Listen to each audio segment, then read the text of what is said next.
Perang ekonomi untuk melemahkan Rusia telah memasuki babak baru yang sangat sensitif, kali ini menargetkan Cina. Uni Eropa, UE, secara mengejutkan menjatuhkan sanksi terhadap total 15 entitas asal Cina daratan dan Hong Kong, termasuk 2 kilang minyak milik negara dan 1 perusahaan perdagangan minyak raksasa. UE menuduh perusahaan-perusahaan ini mengolah minyak mentah Rusia dan menyediakan komponen dual use yang mendukung ekonomi perang Moskow. Langkah drastis ini langsung memicu kecaman tajam dari Beijing, yang menyebut UE dan AS tidak berhak mengkritik kerja sama normal mereka. Siapa saja 3 raksasa energi Cina yang asetnya dibekukan? Mengapa UE menargetkan kilang minyak Cina, padahal beberapa anggotanya sendiri masih membeli minyak Rusia?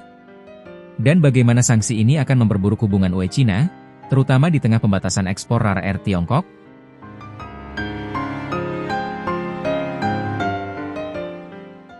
Tiga raksasa energi Cina yang disangsi UE.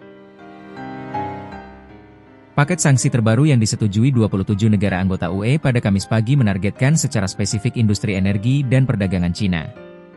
2 kilang milik negara, kilang yang dikenai sanksi penuh adalah Liaoyang Petrochemical Company, anak usaha China National Petroleum Corporation (CNPC), dan Shandong Yulong Petrochemical.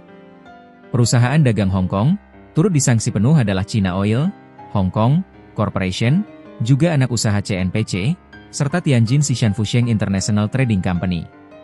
Dampak sanksi penuh, status sanksi penuh berarti seluruh aset mereka di bawah yurisdiksi UE dibekukan, dan dilarang total melakukan perdagangan serta investasi dengan perusahaan-perusahaan UE.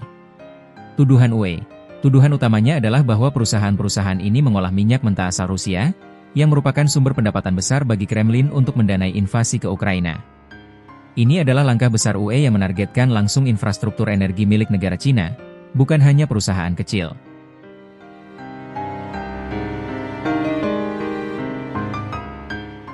Sanksi barang dual use dan ancaman bagi perdagangan.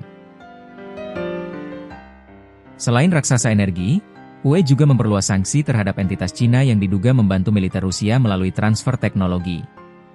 Daftar hitam ekspor, 11 perusahaan lain dari Cina dimasukkan ke dalam daftar hitam ekspor, ANES 4. Larangan dual use, daftar ini melarang perusahaan Eropa menjual, membeli, atau memberikan bantuan teknis untuk barang-barang berfungsi ganda, dual use, kepada entitas tersebut. Barang yang dimaksud termasuk semikonduktor canggih, sistem navigasi, serta mesin presisi yang dapat digunakan dalam industri pertahanan Rusia. Perluasan pembatasan.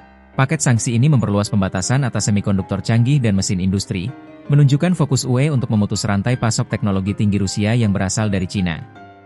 Langkah ini menyusul sanksi serupa dari AS terhadap Rosneft dan Lukoil, menunjukkan adanya upaya terkoordinasi Barat untuk menekan ekonomi perang Rusia dari semua lini, termasuk mitra dagangnya.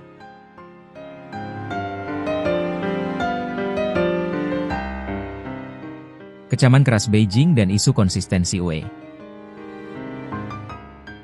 Kementerian Luar Negeri Cina segera merespons dengan kecaman keras, menanggapi sanksi UE sebagai langkah yang tidak adil dan bermuka dua.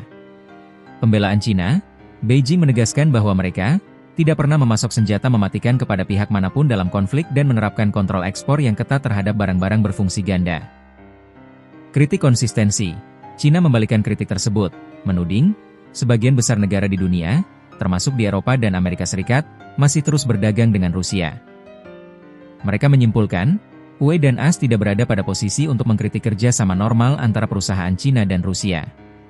Kritik Cina ini memiliki dasar yang kuat. Beberapa negara anggota UE seperti Hungaria dan Slovakia masih membeli minyak Rusia di bawah pengecualian hukum karena ketergantungan pipa minyak. Ini menempatkan UE pada posisi yang sulit untuk mempertahankan konsistensi moralnya dalam penjatuhan sanksi. Sanksi UE terhadap perusahaan Cina telah memperburuk hubungan yang sudah renggang. Langkah ini memicu perdebatan sengit tentang efektivitas sanksi versus risiko pembalasan ekonomi. Salah satu potensi pembalasan yang paling ditakuti Eropa adalah pembatasan ekspor baru Cina terhadap logam tanah jarang, rare earth, dan magnet. Presiden Komisi Eropa, Ursula von der Leyen, bahkan memperingatkan bahwa krisis pasokan bahan mentah penting kini sudah di depan mata. Isu ini akan menjadi agenda utama Dewan Eropa, karena berdampak langsung pada rantai pasok industri Prancis, Jerman, dan Polandia.